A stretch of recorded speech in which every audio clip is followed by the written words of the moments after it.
आपका हार्दिक स्वागत है। आज का श्लोक है अभिगम्योत्तमं दानम आहूतम चैव मध्यमम अधमम याच्यमानं स्यात् सेवादानं तो निष्फलम। पाराशर स्मृति में दान के 3 प्रकार बताए हैं। खुद जाकर दिया हुआ दान उत्तम दान है, किसी को बुलाकर दिया हुआ दान मध्यम है, याचना के पश्चात दिया हुआ दान अधम है और किसी सेवा के बदले में दिया हुआ दान सर्वथा निष्फल है। इसलिए मनुष्य को सदैव उत्तम दान का ही आग्रह रखना चाहिए, खुद जाकर दान देना चाहिए। पाराशर स्मृति में लिखा है अभिगम्य कृते दानम त्रेता स्वाहु यदीयते द्वापरे याचमानाय सेवया दीयते कलौ। सत्ययुग में लोग जो भी दाता होते थे वह घर जाकर दान दिया करते थे।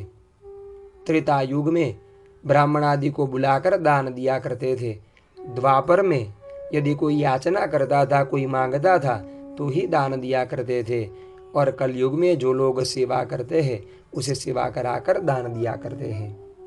इसलिए कलयुग में दाता का मिलना मुश्किल है, क्योंकि दाता सुपात्र चाहिए और निष्काम भाव वाला चाहिए। इसलिए चाणक्य नीति में चाणक्य जी ने लिखा है शतेषु जायते शूरः सहस्रेषु च पंडितः वक्ता दशसहस्रेषु दाता भवति वानवा। 100 लोगों में से कोई एक शूरवीर होता है, 1000 लोगों में से कोई एक विद्वान पंडित होता है, 10,000 लोगों में से कोई एक श्रेष्ठ वक्ता बनता है। लेकिन कलयुग के लक्षणों के आधार पर इस घोर कलयुग में दाता हो भी सकते हैं या फिर नहीं भी बन सकता है।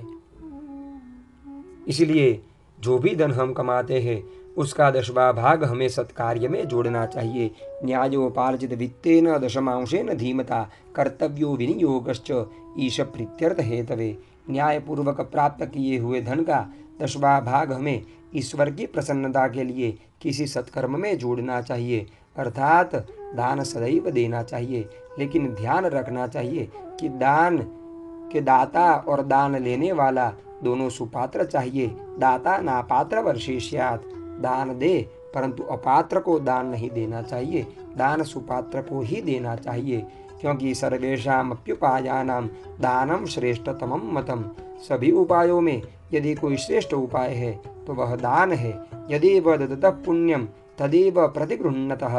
दान देने से दाता को जो पुण्य मिलता है वही पुण्य दान लेने वाले को भी मिलता है।